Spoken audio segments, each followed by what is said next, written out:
Coming up on this edition of Out of the Blue from Middle Tennessee State University, we learn about the Ann Campbell Early Learning Center, a community preschool run on campus by our College of Education, and we preview its special Saddle Up fundraising event this month.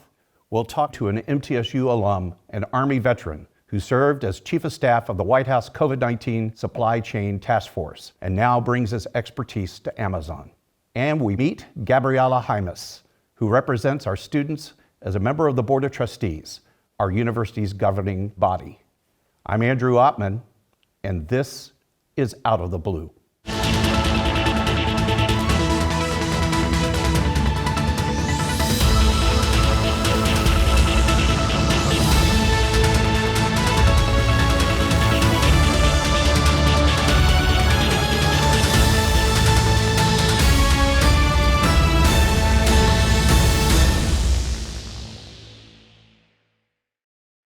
Welcome to Out of the Blue. I'm Andrew Ottman.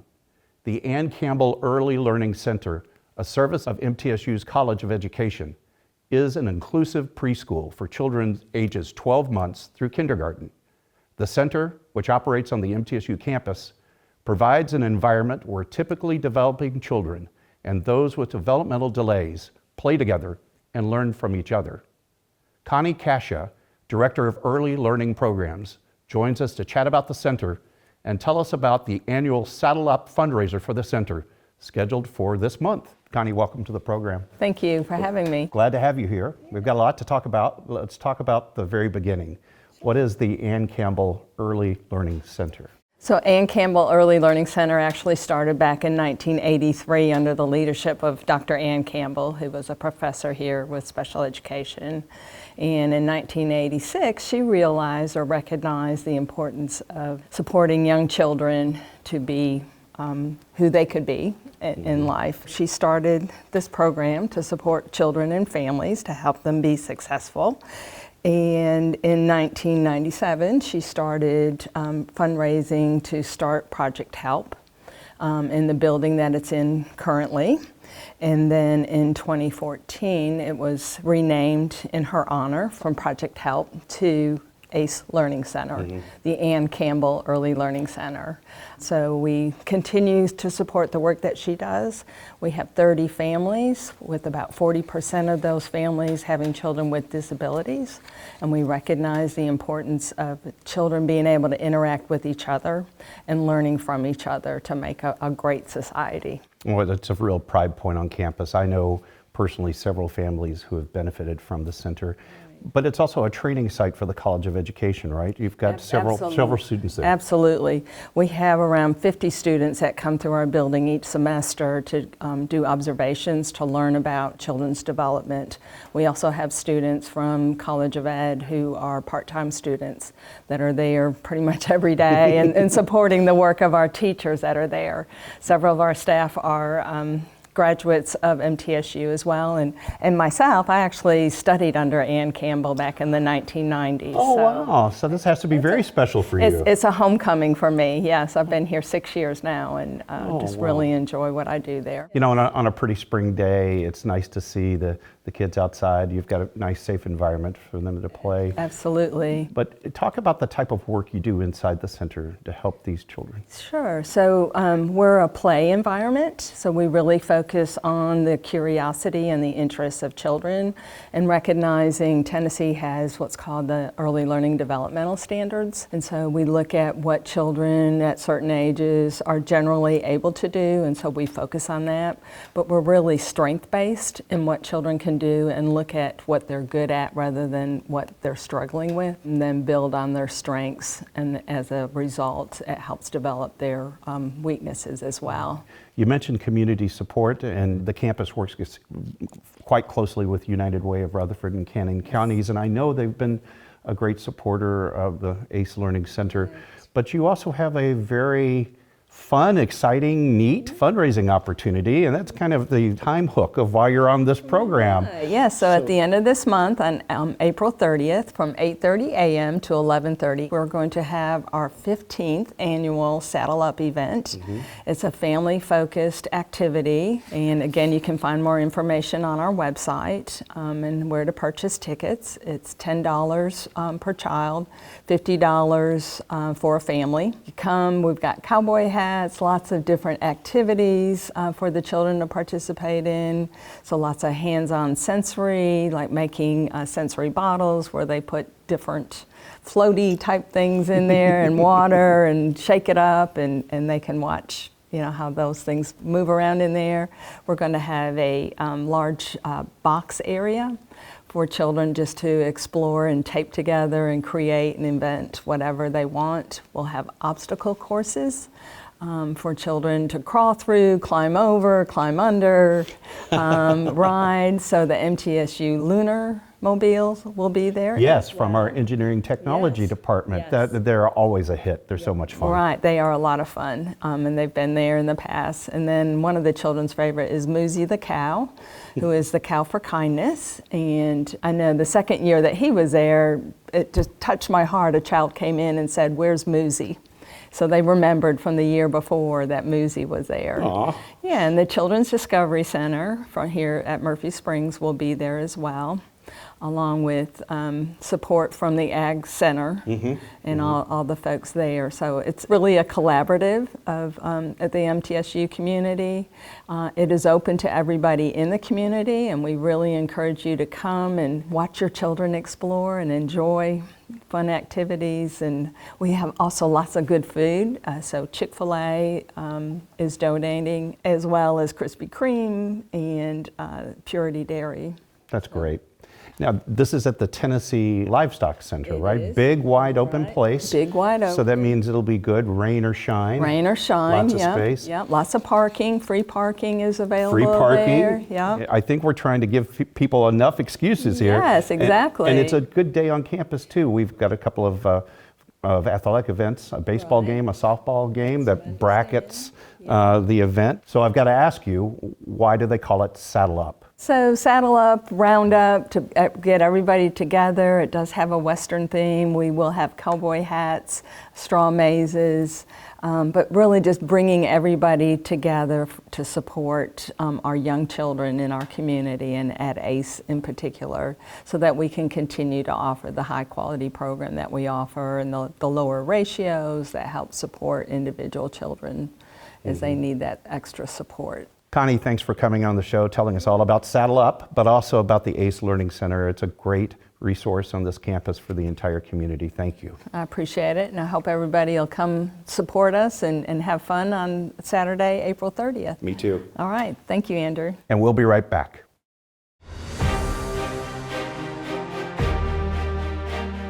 The Charlie and Hazel Daniels Veterans and Military Family Center, located at Middle Tennessee State University, is the largest and most comprehensive on an academic campus in the nation.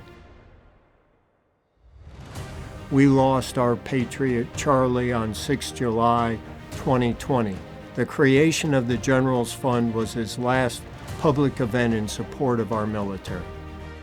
So many men and women that have served that expected to be able to have their tuition or certain assistance being given to them, and that money evaporated. With the establishment of the General Fund is to make sure that all those men and women can get through MTSU and pursue what they thought they could do when they came on back. We're extremely proud that the Predators have identified the need to help make this fund one of the best at our university for our veterans. It's very important just for me personally that they offered this fund, and I feel like there are a lot of students on campus like me whose benefits run out and they aren't aware of that. To be the first recipient of the Generals Fund is truly an honor. I'm the person that if I'm the spokesperson or the face of something, I want to do it to my best ability, and just to help share this experience with other students just like me who are military dependents on MTSU's campus that can receive help from the Daniels Center, because everything here in this center is just here to help us. What the Generals Fund means to me, it's a help when I'm falling. So if I'm struggling or anything, I know I can come to the Daniel Center and they have me, they have a help for me, they have a way to figure things out. Join us, contribute to the continuation of Charlie's legendary support of our military.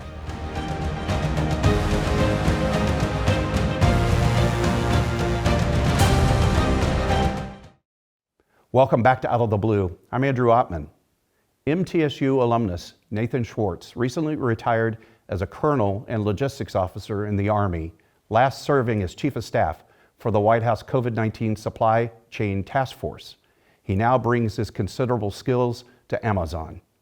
We caught up with Colonel Schwartz recently on campus, where he was the keynote speaker at a summit sponsored by the Middle Tennessee Supply Chain Management Student Organization in the Jones College of Business. Well, Colonel, welcome back to campus. We're glad to have you home again.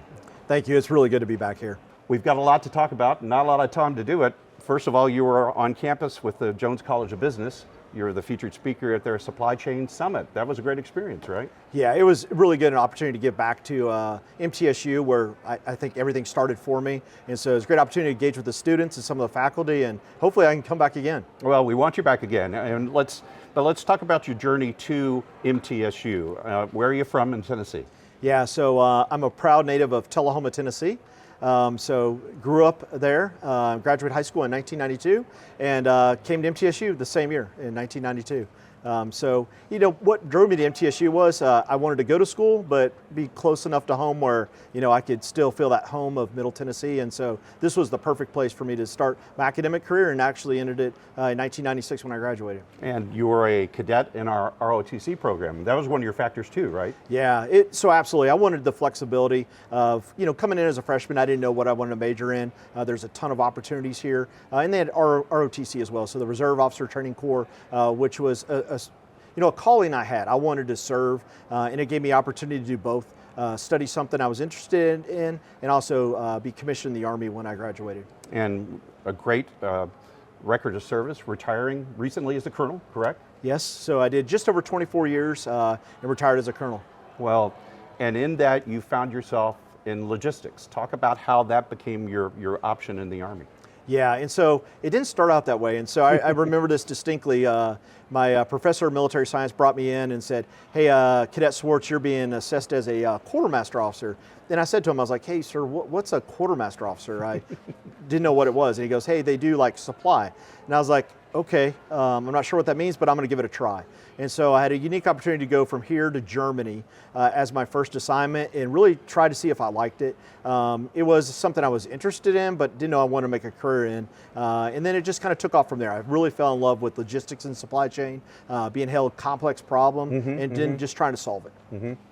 Well, you've mentioned complex problems, and you're here talking to our students about one of the most difficult assignments I guess anybody in logistics could be handled. Talk about your work with the COVID-19 task force during the Trump administration during the global pandemic. Yeah, and really interesting. So the declared national emergency, I think, was 13 March. And got a call from my boss in the Pentagon, worked for the Chairman of Joint Chiefs of Staff for logistics. And they said, hey, they wanted some subject matter experts from DOD to go to Health and Human Services to assess the supply chain and kind of what we had ahead of us with COVID. This is the time when the cruise ships had all the COVID cases, right? None of it had come onto the mainland of the U.S. And so we spent 2 days kind of mapping out what we thought the supply chain would look like to help solve this problem. Gave it back to the HHS officials. I went back to the Pentagon, and the next thing I know, my boss is at the White House being named as the lead for the White House Supply Chain Task Force. And he goes, Nathan, congratulations, you're my Chief of Staff. And so, yeah, it was an interesting day. Wow. But yeah, it was a real unique opportunity to work in that field. I was so impressed, and I know our students were, when you showed this timeline, and I've got it in front of me here. The president declared the emergency declaration on March 13th. The task force stood up on March 19th, and then 10 days later, the first air bridge flight arrives in the United States, and you talked a little bit about that. Can you give our viewers kind of a glimpse into the logistical miracle that was? Yeah, and so really, I think what's important to understand is that none of the PPE that was manufactured in the U.S. And so the solution for the supply chain was to figure out how to get it from outside the U.S. to inside the U.S. and time was not on our side. The traditional methods of shipping those type of goods is by ship or by rail. And how long would that take? So 19 days would be from China to West Coast, and we didn't have 19 days. Obviously, people were dying, by the hour, by the day, and there's just a ton of pressure to figure out a solution. And so what we were able to do is stand up Project Airbridge, and Project Airbridge was simply the U.S. government purchasing aircraft, going to the manufacturer and flying it from there to the hot spots within the U.S. And the hot spots being defined as places where the PPE was most needed by the medical professionals to help, flatten the curve, which was one of our objectives back then.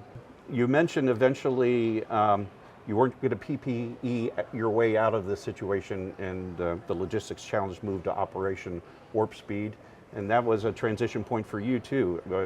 Was it around that time you stepped away from the Army and moved into the private sector? Yeah, and so what, I had a pretty successful career up until that point, and I knew I wanted to try something different. I love supply chain, I love logistics, and really what the COVID-19 task force showed me is I had developed a skill set through what started at MTSU, gone through graduate school, got all these skills over 24 years. It translated really well to the civilian world, and so I wanted to test myself. And so there's some opportunities that came up, and one of the opportunities that's new is called Skill Bridges. It's DoD sponsored with U.S. Chamber of Commerce, and it's a program called Hiring Our Heroes, and they basically take people like me that are veterans and say, hey, we'd like to place you with a company and let you, try it out, see if it's a good fit. Amazon recruited me as part of that process, and I was able to join Amazon's corporate team through the Hiring Our Heroes Fellowship straight out of that opportunity with the White House Task Force. Tell us about your current assignment right now. What are some of the responsibilities and duties that you're fulfilling for Amazon? Yeah, so I joined Amazon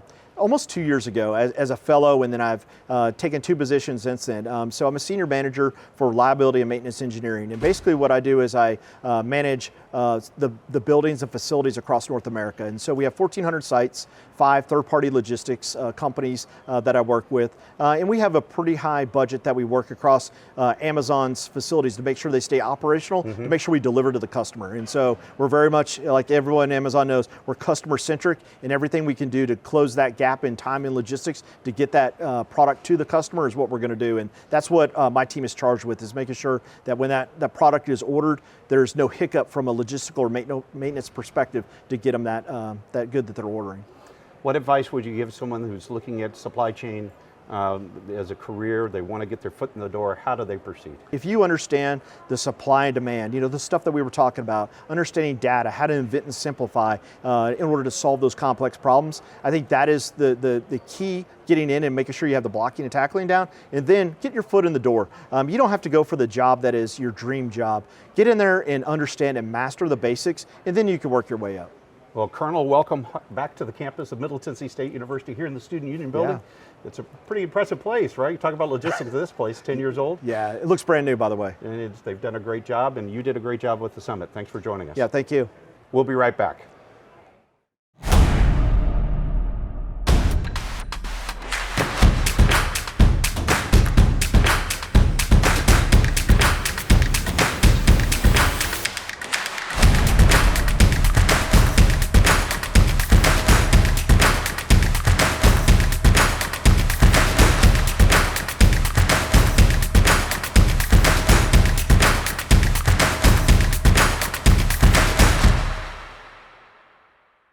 Nothing is more expensive than a missed opportunity that could have changed your life.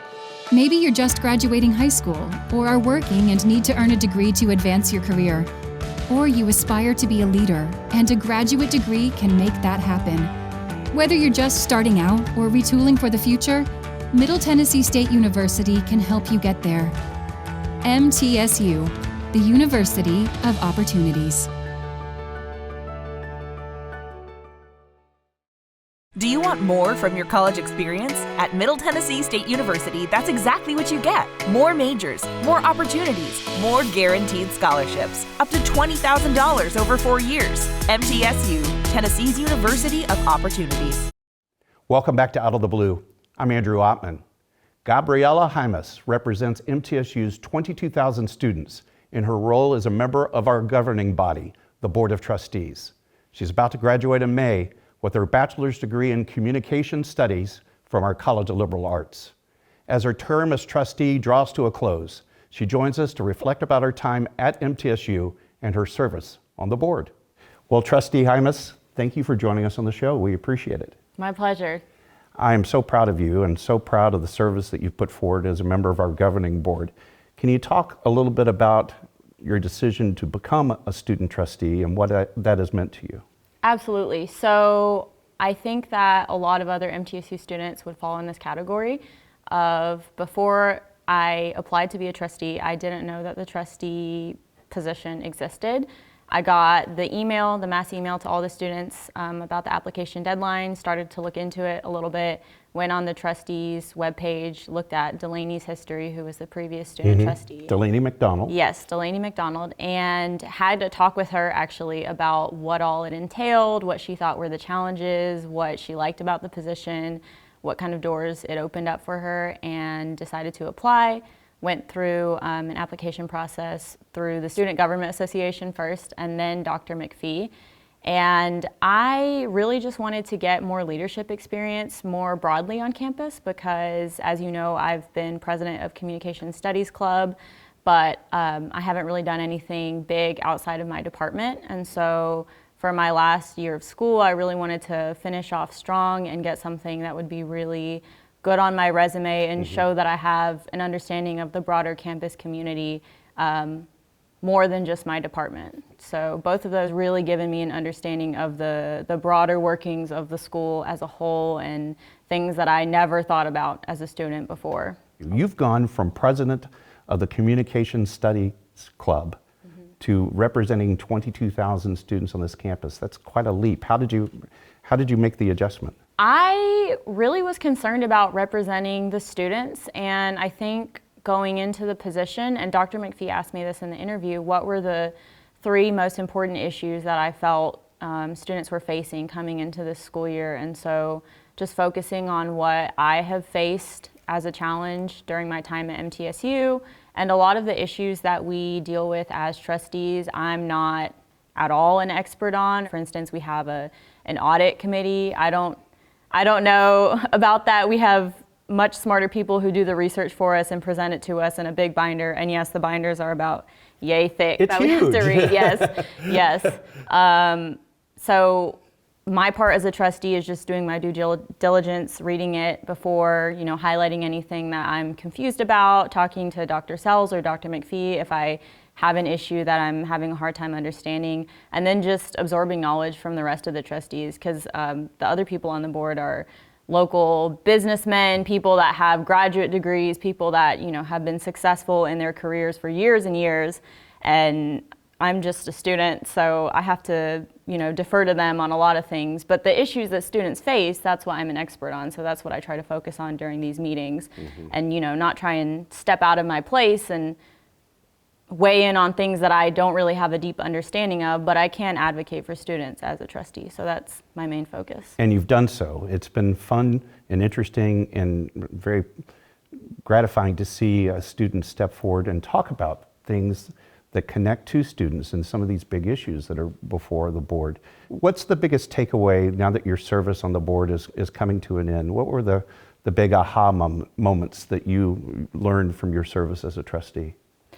I think this has been one of the big aha moments of just my last year at MTSU, but definitely being on the board has played an integral part in this process. I've realized the importance of networking. On the board, I've gotten to meet so many people, like I said, businessmen and women who have been successful for decades in their respective fields and who have a lot of connections, have served on other boards, are involved with not only the governance of MTSU, but local issues, even state issues for some of them. And the opportunity to talk to people like this who have years of experience on me and who are really generous and willing to help out people who want to move into fields and who want to be successful in the post-grad world, especially right now. That process of networking and taking advice from people who have decades of experience on me has probably been the most valuable takeaway and the most important realization that so much of success is networking, especially career-wise. So what advice would you give someone who's just arriving on campus this fall, brand new freshman?